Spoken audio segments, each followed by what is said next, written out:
Ju përshëndes, teksa po bëj dy hapa, dua t'ju tregoj deklaratën e çuditshme të një doktori ushtarak amerikan. Quhet Dean Burrage. Ndoshta dikush nga ju e ka parë, por ai ka lënë një intervistë dhe çudia është që pas intervistës që ai la, e shkarkuan nga detyra. Bile në vitin 2006 ai kërkuan që të rimerte edhe një herë detyrën që kishte, por ai nuk dëshiroi më dhe ka dalë në pension. Nuk është shumë i madh në moshë, por pash intervistën e tij që të gjithën në anglisht dhe kam lexuar për të sepse ka folur dhe një ufolog për këtë para disa viteve. Tregohet për një projekt, ndoshta dikush nga ju e ka dëgjuar, projekti Aquarius. Keni dëgjuar ndonjëherë? Projekti Aquarius ka të bëjë me një looking glass. Looking glass është një aparatur, si mund quhet, që mund të shohësh të kaluarën, të tashmen dhe të ardhmen, ose për disa këto duken si fantazi, ju dëgjojeni me kujdes sepse është mirë që ta diskutojmë. Dhe bëhet fjalë për nga vitet 1990 që u formua një grup i posaçëm që bënte kërkime të tilla.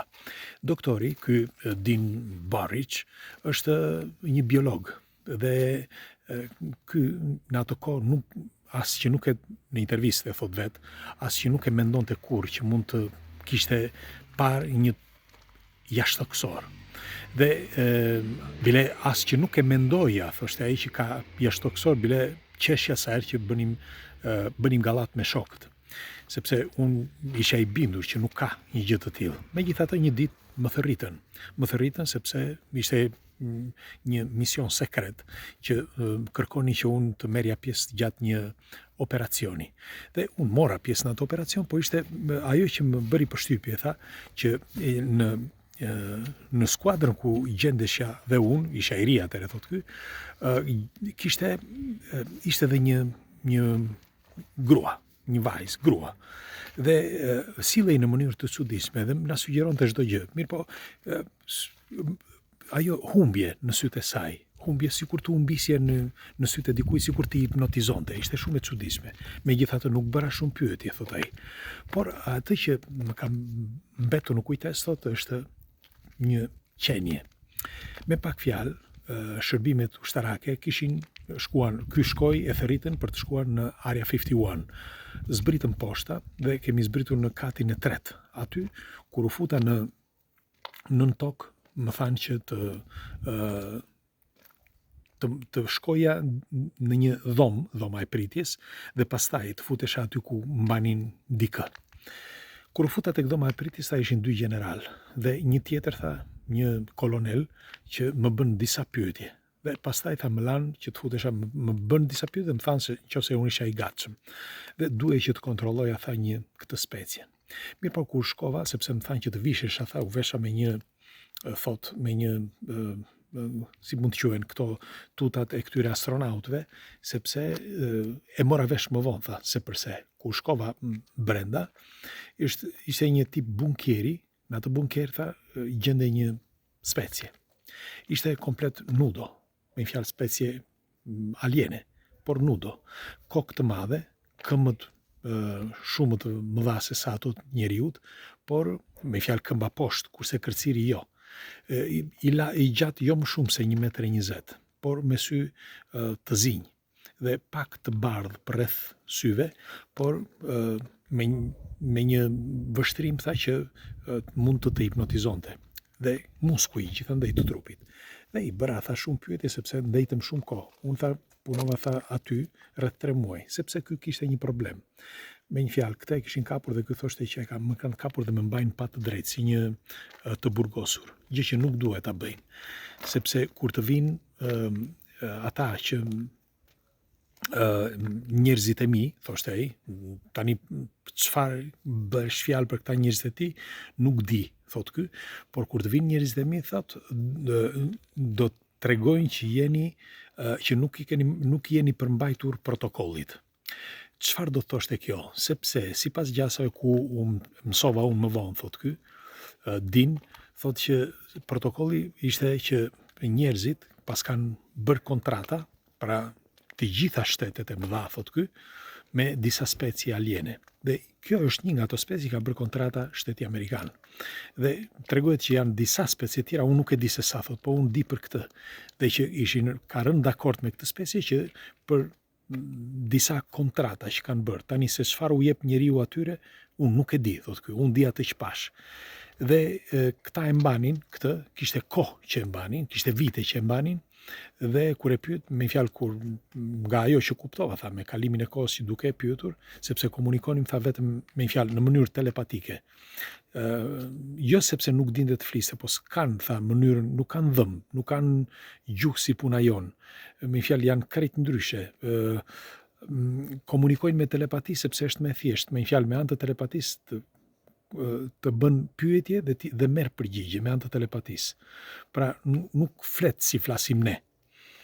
Është një mënyrë tjetër, tha, komunikimi. Megjithatë, unë më tha që ky është i vjetër 622 vjet.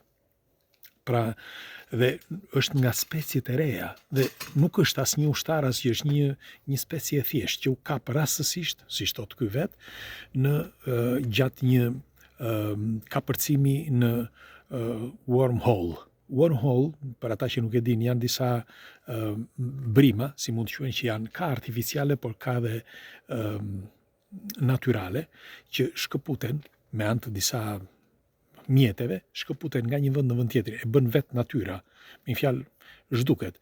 Për këtë ka dhe fakte, nuk është se e thon vetëm këta. Për shembull, ky din Brush, por e thon edhe të tjerë që ka disa vende, ka patur, kemi bërë dhe emisione për këtë, që ka disa vende që njerëzit zhduken. Jo vetëm njerëzit, por edhe kafshët. Shiko, dikush nga ju do thot, po ky Nadiri beson dhe ky vet nga këto budallë që ju dëgjoni me kujdes, sepse ne e njohim shumë pak natyrën dhe universin, dhe është pafund gjitha i misterat i jashtë. Ne njohim 4 apo 5%. Nuk mund të pretendojmë që atë 95% ne e njohim, kur për ne është një mister.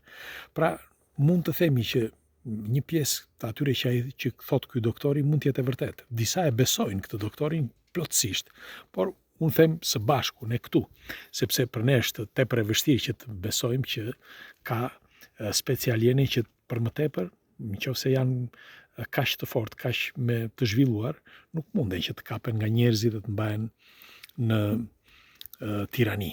Unë nuk besoj në këtë. Megjithatë, doja që ta diskutoja me ju, sepse ky doktori Din Borish është ende gjallë dhe keni intervistat të tij, ka bërë 2-3 intervista që e thot publikisht. Ndonse ai thot përpara se të iki, thot nga kjo, se më duket ka probleme me sëmundje të keqe, me sa kuptova. Në fakt ai thoshte që, sepse ky është një biolog, ky doktori, thot që mund të ketë marrë disa rezatime, si mund të quhet, nga trupi, ndonse ishte imbuluar me atëherë kur bënte këto testet, sipas tij. Testin e ka përfunduar, siç u thash, në vitin 2005 dhe ai ka vite që vuan, por përpara se të iki, thot nga kjo jetë, thot, dua që të tregoj të vërtetën. Tani, ju çfarë mendimi keni? Mund të ketë diçka të vërtetë në këtë? Pse duhet të thot pse duhet mashtroj ky doktor? Për çfarë arsye? Mbajeni mend të Din Buric, shkruhet Buric, por thuhet Baric. Dhe çfarë ka biolog ky zotëria? Çfarë do të fitonte ky nëse do thoshte budallëqe? Përse do t'i thoshte? Ju çfarë mendimi keni? Mundet që të ketë vërtet specie si thot ky 622 vjeç, si thoni?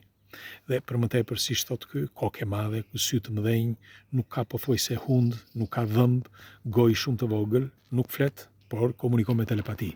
Pra këto janë të dhënat që ai jep, dhe pastaj flet edhe për këtë projektin Aquarius, siç u thash, Looking Glass, që është tip Stargate, që lëvizin nga një dimension në tjetrin, ose nga një botë në tjetrën.